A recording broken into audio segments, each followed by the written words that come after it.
Hi welcome back to my channel. ఈరోజు కథ ప్రేమ జల్లు 37వ భాగాన్ని వినేద్దాం. చంటి చేసిన ప్రాజెక్ట్లో ఏదో టెక్నికల్ ప్రాబ్లం రావడంతో తను బెంగళూరు నుంచి ఒరిస్సాకు వెళ్లాల్సి వచ్చింది. అది క్లియర్ చేయడానికి 4 రోజులు పడుతుంది. అదే టైంలో శ్రావణి కిడ్నాప్ జరిగింది. ఆ విషయం చంటి సింగపూర్లో కృష్ణాని కలిసేదాకా తెలియదు. ఆ పరిస్థితిలో ఉన్న శ్రావణిని చూడగానే చంటి మనసు వెలువెల్లాడింది. తను చేసిన అల్లరి, తనకు ప్రేమగా దగ్గర కావాలని చేసే ఫీట్లు అన్నీ గుర్తుకొచ్చి చంటికి గుండెల్లో గుణపాలతో గుచ్చినట్టు బాధ కలిగింది. నువ్వు ఈ పరిస్థితిలో ఉంటే కనీసం నీ గురించి నేను ఒక్క క్షణం కూడా ఆలోచించలేదు శ్రావణి. నీ ప్రేమకు నేను తగను అని కన్నీళ్లు పెట్టుకున్నాడు ఆ వీడియో చూసి. కృష్ణతో బుజ్జిని జాగ్రత్తగా చూసుకోమని చెప్పి బెంగళూరు వచ్చాడు చంటి. తర్వాత సూర్యని కలిసి వాళ్ళ కోసం చాలా ట్రై చేస్తారు. పగలు రాత్రి తేడా లేకుండా వెతుకుతూనే ఉన్నాడు చంటి. అభి ప్రాపర్టీస్ ఎక్కడెక్కడ ఉన్నాయో అన్ని చోట్ల వెతికాడు రహస్యంగా. కానీ ఎక్కడా కూడా వాళ్ళ జాడ దొరకలేదు. శ్రావణిని తలుచుకుంటూ కళ్ళు మూసుకుని, ఎక్కడున్నావురా, నీ గురించి ఎలా తెలుసుకోవడం, ఒక క్లూ దొరికినా చాలు నీ దగ్గరికి వచ్చేస్తా. నిన్ను ఒకప్పుడు ఎప్పుడు బాధ పెట్టాను, ప్లీజ్ ఒక్కసారి కనపడవే అని మనసులో అనుకుంటూ కన్నీళ్లు విడిచాడు. సూర్య శ్రావణి మొబైల్ సిగ్నల్తో ట్రేస్ చేయడానికి కూడా వీలు లేకుండా తన ఫోన్ తన హాస్టల్లో ఉండిపోయింది. చంటి కృష్ణ పంపించింది వీడియో మళ్ళీ ఒకసారి చూస్తూ అక్కడ ఏవైనా కనపడతాయేమో అని ఆశతో చూస్తున్నాడు. అతనికి ఆ చుట్టూ చెట్లు ఉన్నట్టు కనపడ్డాయే తప్పించి ఇంకేం ఆధారం కనపడలేదు. ఛ అంటూ అసహనంగా ఫోన్ బెడ్ మీద విసిరేసి ఫ్రెష్ అవ్వడానికి వెళ్ళిపోయాడు చంటి. ఓ గదిలో బన్నీ, చిన్ని శ్రావణి ఒడిలో ఇటొకరు అటొకరు పడుకుని ఉంటే వారి తల నిమురుతూ ఆలోచిస్తూ ఉంది తను వాళ్ళ చేతికి ఎలా చిక్కిందని. ఆ రోజు కాస్త లేటుగా నిద్రపోవడంతో ఆఫీస్కి లేట్ అవుతుందని గబగబా ఫ్రెష్ అయి బ్యాగ్ తీసుకుని హడావిడిగా వెళ్ళిపోయింది. ఛార్జింగ్లో ఉన్న ఫోన్ తీసుకోకుండా శ్రావణి. ఆఫీస్లో ఆఫ్టర్నూన్ లంచ్ టైంలో బుజ్జితో మాట్లాడదామని ఫోన్ కోసం చూస్తే కనపడలేదు. అరే, మార్నింగ్ లేచినప్పుడు ఛార్జింగ్ పెట్టా, తీసుకురావడం మర్చిపోయాని అనుకొని తల పట్టుకొని ఈవినింగ్ చేద్దాంలే అని తినేసి వర్క్లో పడిపోయింది. కాసేపటికి చారీ కొన్ని ఫైల్స్ తెచ్చి శ్రావణికిచ్చి ఇది చేశాకే వెళ్ళమని అభిసార్ చెప్పారని చెప్పి వెళ్ళిపోయాడు. శ్రావణి వాటిని చూసి తిట్టుకుంటూ చేయడం స్టార్ట్ చేసింది. అందరూ వెళ్ళిపోయాక తనకు కంప్లీట్ కాలేదు. అంతా చేసేటప్పటికి ఆఫీస్ అంతా ఖాళీ అయిపోయింది. శ్రావణి హడావిడిగా అన్నీ సర్దేసి బయటకు వచ్చి స్కూటీ స్టార్ట్ చేస్తే అది స్టార్ట్ అవ్వలేదు. ఇప్పుడు దీనికి ఏమొచ్చిందని తిట్టుకుంటూ దిగి దాన్ని చూసింది. ఎంత ట్రై చేసినా స్టార్ట్ కాలేదు. ఇక లాభం లేదు అనుకుని అక్కడే వదిలేసి రోడ్డు మీదకి వచ్చింది. క్యాబ్ బుక్ చేయడానికి ఫోన్ కూడా లేకపోవడంతో ఏదైనా ఆటో పట్టుకుని వెళ్ళిపోదామని చూసింది. ఇంతలో ఒక కారు వచ్చి తన పక్కన సడన్గా ఆగింది. శ్రావణి తేరుకునే లోపే అందులో నుండి 4 రౌడీలు దిగి బలవంతంగా కారులో పడేసి తన కారిచ్చే ఛాన్స్ కూడా ఇవ్వకుండా నోటిని చేత్తో మూసేసి ముక్కుకి మత్తుమందిన్న హ్యాండ్ కర్చీఫ్ పెట్టారు. శ్రావణి ఎంత గింజుకున్నా వదలలేదు. ఇటొకరు అటొకరు గట్టిగా పట్టుకొని స్లో తప్పించి తెచ్చి ఇక్కడ పడేశారు. అప్పటి నుంచి రోజు కొడుతూ తన అరుపుల్ని వీడియో తీసి కృష్ణకి వినిపిస్తూ టార్చర్ పెడుతుంటారు. ఇదంతా ఎవరు ఎందుకు చేస్తున్నారనేది శ్రావణికి అర్థం కాలేదు. కానీ కృష్ణని బుజ్జిని విడదీయడానికి తమని అడ్డం పెట్టుకుంటున్నారని అర్థమైంది. చంటిని రోజు తలుచుకుంటూ ప్రాణాలతో ఉండగా నిన్ను చూడగలనా, చనిపోయేలోపు నిన్ను ఒక్కసారైనా చూడాలని ఉంది చంటి, ఐ లవ్ యూ, నా ప్రేమ నీకు నేను పోయాకైనా అర్థమవుతుందా అని బాధపడేది. అదంతా తలుచుకుంటూ చంటి గురించి ఆలోచిస్తూ కన్నీళ్లు పెట్టుకుంది శ్రావణి. ఆంటీ, నాకు అమ్మని చూడాలనుంది, మనల్ని పంపిస్తారా అంది చిన్ని ఏడుస్తూ. బన్నీ కూడా ఏడుస్తూ అమ్మ కావాలి అన్నాడు. మోహన నీరసంగా చిన్న వాయిస్తో మన కోసం తప్పకుండా మీ అమ్మ వస్తుంది, ఏడవకండి నాన్న అన్నాడు బాధగా. ఇద్దరిని లేపి పక్కన కూర్చోబెట్టుకొని, ఏడవకండి, మనం తప్పకుండా అమ్మ దగ్గరికి వెళ్ళిపోతాం, మీరు భయపడకుండా రోజు అన్నం తినేసి నిద్రపోవాలి, ఏడవకుండా సరేనా అంటూ ఓదార్చి ధైర్యం చెప్పింది శ్రావణి. అంతలో ఒకడు భోజనం తీసుకొచ్చి వాళ్ళ ముందు పెట్టి హడావిడిగా బయటికి వెళ్ళిపోతున్న అతను వంగినప్పుడు అతను షర్ట్ పాకెట్లో ఉన్న ఫోన్ శ్రావణి ఒడిలో పడిపోయింది. అతను చూసుకోలేదు. అతను గమనించకుండా ఫోన్ని తన చున్నీతో కవర్ చేసుకుంది శ్రావణి. అతను బయటికి వెళ్ళిపోయాడని కన్ఫర్మ్ చేసుకుని ఫోన్ తీసుకుని వాళ్లకు సైగ చేసింది సైలెంట్గా ఉండమని. ముగ్గురు ఆశగా చూస్తూ ఉన్నారు. తమ వాళ్ళు వస్తే ఈ నరకం నుండి బయటపడొచ్చని. శ్రావణి ఫోన్ తీసుకుని చంటి నెంబర్కి కాల్ చేసింది. చంటి స్నానం చేయడానికి వెళ్లడంతో రింగ్ అవుతుందే కానీ చంటి లిఫ్ట్ చేయడం లేదని ఏడుస్తూ, ప్లీజ్ చంటి గారు ఫోన్ తీయండి అంటూ మనసులో బాధగా అనుకుంటూ పదే పదే ఆపకుండా చేస్తూనే ఉంది. నిషా ఈగర్గా వెయిట్ చేస్తూ ఉంది కృష్ణ కోసం. లోపల డౌట్ కొడుతుంది. బుజ్జి ఒంటరిగా బయటికి వెళ్ళిందంటే నమ్మాలనిపించక, కానీ ఏం చేయలేక కాలుగాలిన పిల్లిలా హాల్లో అటు ఇటు తిరుగుతూ మాటికి డోర్ వైపే చూస్తూ ఉంది బుజ్జి వస్తుందా లేదా అని. కృష్ణ చెప్పింది విని ఏడుస్తూ ఉంది బుజ్జి. తనకు తెలుసు కృష్ణ తనని బాధపెట్టి అంతకు 10 తనే ఎక్కువ బాధపడి ఉంటాడని. ఇక ఇలా చేస్తుంది. ఎవరో ఎంత ఆలోచించినా ఏమీ అర్థం కావడం లేదు. కృష్ణ చేతిని పట్టుకుని భయంగా చూస్తూ, పిల్లలు శ్రావణి మోహన్కి ఏం కాదు కదా అంది. వాళ్ళకి కావాల్సింది మనం విడిపోవడం, అంతేకాని ప్రాణాలు తీయడం లాంటి రిస్క్ చేయరు. నువ్వు టెన్షన్ పడకు బుజ్జోడా అన్నాడు ప్రేమగా ధైర్యం చెప్తూ. విజయ్ కూడా బాధగా, సారీరా, నీ గురించి తెలుసు కూడా కోపంలో ఏదేదో అనేశాను అన్నాడు. పర్వాలేదురా, నువ్వు కావాలని అనలేదు కదా, వదిలే అన్నాడు. ఇప్పుడు ఏం చేయబోతున్నావు కృష్ణ అన్నాడు. బుజ్జి కూడా కృష్ణ వైపు చూస్తుంది. చిన్నగా నవ్వి, చూద్దాం ఈ దాగుడు మూతలు ఎన్నాళ్ళు ఎవరు చేస్తున్నారో బయటికి రప్పిస్తా అంటూ బుజ్జిని చూసి, ఇకపై నువ్వు చాలా జాగ్రత్తగా ఉండాలి బుజ్జోడా. తినేటప్పుడు తాగినప్పుడు మాత్రమే కాదు, అనుక్షణం అప్రమత్తంగా ఉండాలి. పాపని కూడా జాగ్రత్తగా చూసుకో నేను లేని టైంలో అన్నాడు. కృష్ణ నిషా గురించి చెప్తున్నాడని అర్థమైంది బుజ్జికి. అలాగే అంది. సరే విజయ్, మేము ఇక బయలుదేరుతాం, ఇక ఏ ప్రాబ్లం రాదు కదా అన్నాడు. కృష్ణ, లేదు, ఈ మెడిసిన్ కరెక్ట్గా వాడాలి. నెక్స్ట్ వీక్ ఒక్కసారి చెక్ చేస్తా, అప్పుడు పూర్తి క్లారిటీ వస్తుంది నాకు కూడా అన్నాడు. సరే బాయ్రా, తర్వాత కలుద్దాం అంటూ బుజ్జితో కలిసి పాపను తీసుకుని ఇంటికి స్టార్ట్ అయ్యాడు. దారిలో తను అనుకున్న ప్లాన్ చెప్పాడు కృష్ణ. మనం ఆ నిషా దగ్గర ఇంకా కొన్ని రోజులు నటించాలి బుజ్జోడా, నాకు కొన్ని విషయాలు క్లారిటీ వచ్చే వరకు, ఆ తర్వాత చెప్తా ఒక్కొక్కరికి అని కోపంగా చేతులు స్టీరింగ్కి కొట్టాడు. బుజ్జి కంగారుగా కృష్ణ అంటూ తన చేతిని పట్టుకుంది. బుజ్జి టెన్షన్ చూసి నార్మల్ అవుతూ నవ్వి బుజ్జిని గట్టిగా హగ్ చేసుకున్నాడు. పాపని ఎత్తుకుని ముద్దు పెట్టి బుజ్జి చేతికి ఇచ్చేసి కార్ స్టార్ట్ చేశాడు. ఇంటికి కాస్త దూరంలో ఆపి, నేను ఇప్పుడు నీతో పాటు లోపలికి వస్తే తనకు అనుమానం వస్తుంది కాబట్టి ఫస్ట్ నువ్వు వెళ్ళు, నేను గంట తర్వాత వస్తాను అంటూ ముందే తెచ్చిపెట్టిన పూల సజ్జ కొబ్బరి చిప్ప తీసి బుజ్జి చేతికిచ్చాడు. వాటిని తీసుకొని నవ్వి, సరే బాయ్ అంటూ వెళ్ళిపోతున్న బుజ్జిని, ఓయ్ కాస్త యాక్ట్ చేయవే అన్నాడు నవ్వుతూ. బుజ్జి వెనక్కి తిరిగి ఏడుపు మొహం పెట్టి, చాలా అంది. చాలే అన్నాడు నవ్వుతూ. బుజ్జి కూడా నవ్వుతూ లోపలికి వెళ్ళిపోయింది. బుజ్జి నీరసంగా ఉన్నట్టు ఫేస్ పెట్టుకుని లోపలికి వచ్చింది పాపతో. బుజ్జమ్మ వచ్చావా, నీకోసమే చూస్తున్నా అంటూ మంచినీళ్ళిస్తూ పాపని ఎత్తుకుని ముద్దు పెట్టి, ఏరా చిట్టి తల్లి, ఆకలి వేయలేదా నీకు, దా మనం పాలు తాగుదాం అని పాపకు బాలబుడ్డి తీసుకుని రూమ్లోకి వెళ్ళింది లక్ష్మి. బుజ్జి సోఫాలో కూర్చుని నీళ్ళు తాగి గ్లాస్ పక్కన పెట్టి అలాగే వెనక్కి జారబడి కళ్ళు మూసుకుంది. ఎక్కడ తిరిగొచ్చావు ఇంతసేపు అంది నిషా అనుమానంగా చూస్తూ. బుజ్జి కళ్ళు తెరిచి, నీకెందుకు, నేనెక్కడ తిరిగితే అంది వస్తున్న కోపాన్ని ఆపుకుంటూ. నాకు అవసరం ఉంది చెప్పు అంది పొగరుగా. పక్కన పెట్టిన పూల సజ్జ తీసి నిషా చేతిలో పెట్టి, గుడికెళ్ళొచ్చాను, అయినా నా ఇంట్లో నీ పెత్తనం ఏంటి, నా ఇష్టం వచ్చిన చోటికి వెళ్తాను వస్తాను, అడగడానికి నువ్వెవరు, గెస్ట్లా వచ్చావు గెస్ట్లా ఉండు, సొంత మనిషిలా బిహేవ్ చేయకు, పెత్తనం చేశావంటే బాగోదు, నాకు గాని తిక్కరేగితే వీపు విమానం మోత మోగిపోతుంది, తప్పుకో అంటూ విషురుగా నిషాని నెట్టి తన రూమ్లోకి వెళ్ళిపోయింది బుజ్జి. బుజ్జి నెట్టగానే బ్యాలెన్స్ తప్పి దబ్బున కింద పడింది. బుజ్జిని కొరకొరగా చూస్తూ పైకి లేచి ఛీ అని తన రూమ్కి వెళ్ళిపోయింది చిటిపటలాడుతూ. బుజ్జి తలుపు చాటుగా చూసుకుని నవ్వుకుంది. లక్ష్మి పాలు తాగించి ఆడిస్తూ బుజ్జి మొహం గమనించి, ఏంటి బుజ్జమ్మ, చాలా రోజుల తర్వాత నీ మొహంలో వెలుగొచ్చింది, ఏంది కథ అంటూ ఆట పట్టించింది.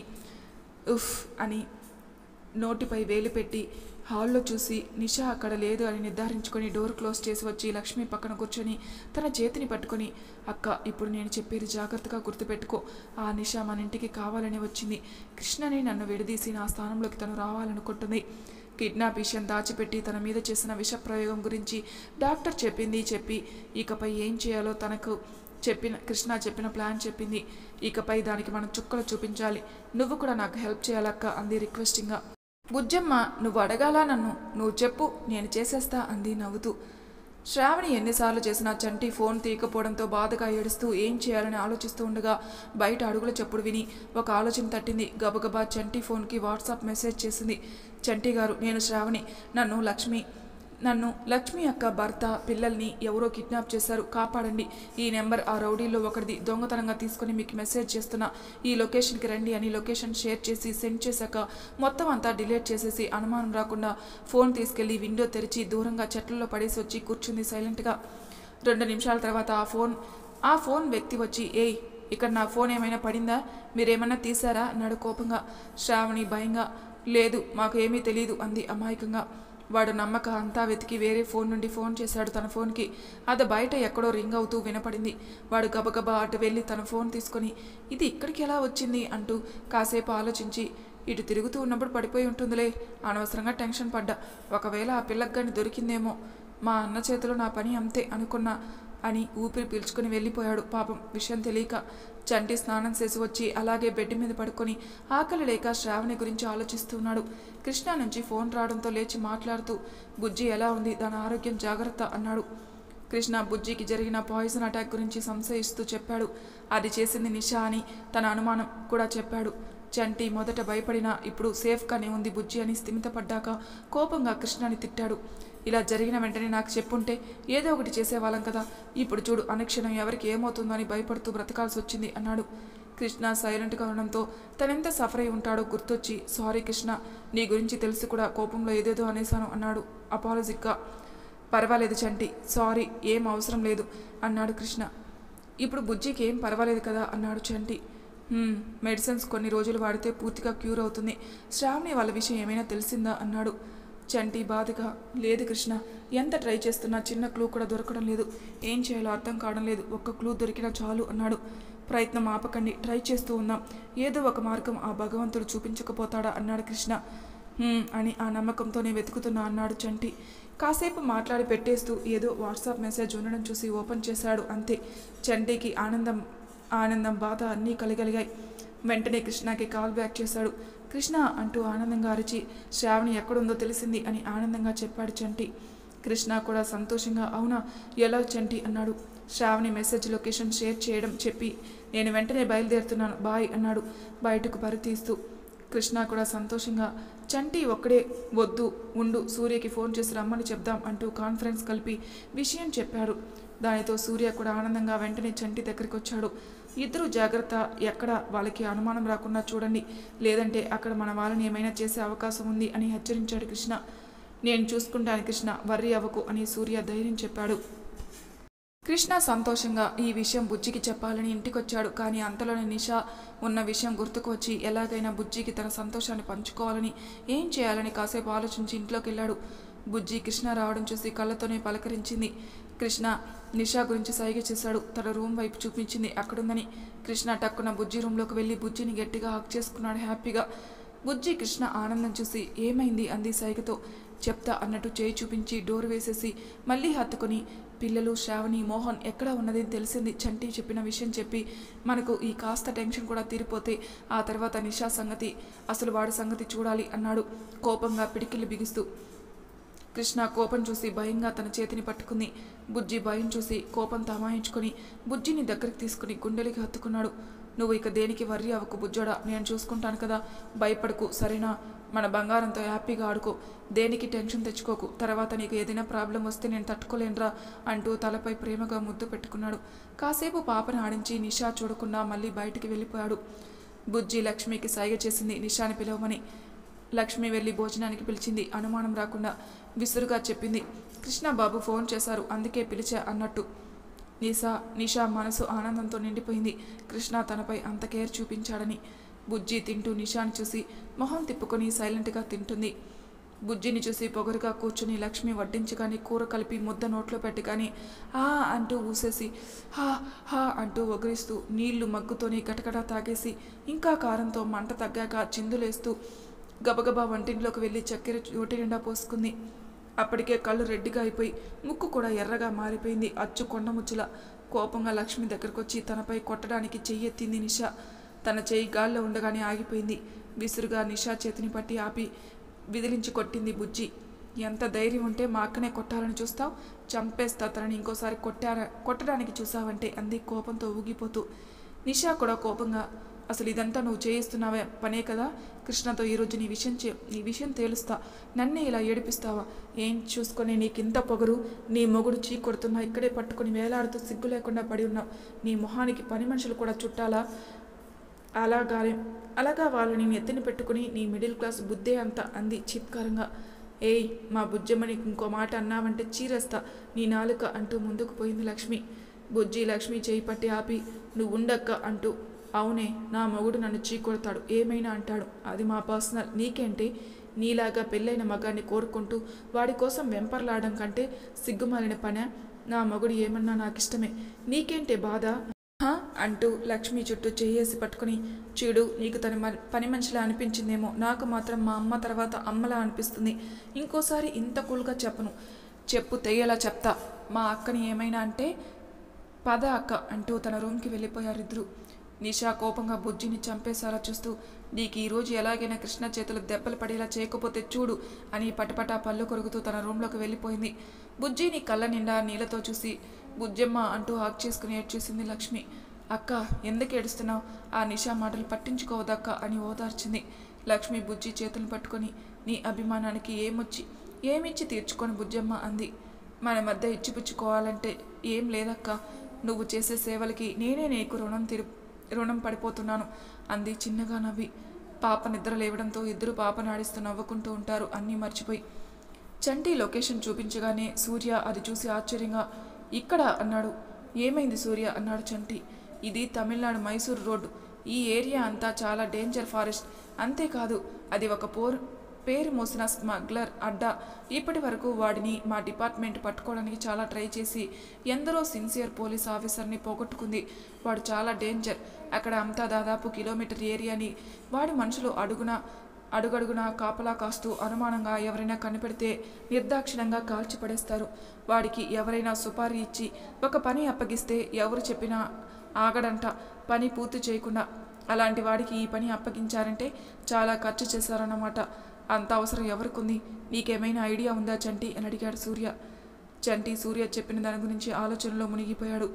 చంటి అని సూర్య కదపగానే ఆలోచన నుండి బయటపడి, చెప్పు సూర్య అన్నాడు. ఇప్పటి వరకు చెప్పింది విని కూడా నీ రియాక్షన్ మారలేదు. అసలు నేను చెప్పింది నువ్వు విన్నావా అని నా డౌట్ అంటాడు సూర్య. విన్నా సూర్య. వాడి పేరు ఏంటి అన్నాడు తాపిగా. సూర్య ఆశ్చర్యంగా చూస్తూ, గణేష్. అందరూ గణాబాయ్ అంటారు అన్నాడు. ఈ రోజుతో వాడు ఇప్పటి వరకు నడిపిన హిస్టరీ మారిపోతుందిలే, కొత్తగా రాసుకుంటారు అన్నాడు చంటి చిరునవ్వుతో. ఆ నవ్వు చూడగానే సూర్యకి నార్మల్గా అనిపించలేదు. కానీ చంటి చేసేది మంచి పని కాబట్టి తన వంతు సాయం చేయాలనుకుంటున్నాడు సూర్య. చంటి డ్రైవ్ చేస్తూనే ఫోన్లో ఎవరికో కాల్ చేసి ఒక ప్లేస్ చెప్పి అక్కడికి రమ్మని చెప్పి కాల్ కట్ చేశాడు. కాసేపటికి చంటి చెప్పిన ప్లేస్లో ఒక వ్యక్తి వీళ్ళ కోసమే వెయిట్ చేస్తూ ఉంటాడు. చంటి సూర్యని అక్కడే ఆపేసి తను వెళ్ళి అతనికి ఒక ప్యాకెట్ ఇచ్చి అతను ఇచ్చిన బ్యాగ్ తెచ్చి కార్ బ్యాక్ సీట్లో పెట్టి వచ్చి కార్ స్టార్ట్ చేస్తాడు. సూర్య సైలెంట్గా గమనిస్తూ ఉంటాడు అంతే. చాలాసేపు ప్రయాణం తర్వాత ఒక చోట కారు ఆపేసి తనతో తెచ్చుకున్న బ్యాగ్ తీసుకుని సూర్యని దిగమని కాలినడక బయలుదేరాడు చంటి.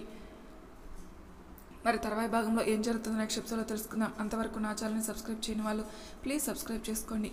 లైక్ చేసి షేర్ చేయండి. మీ అభిప్రాయాలు నాకు కామెంట్ రూపంలో తెలియజేయండి. Thank you for listening.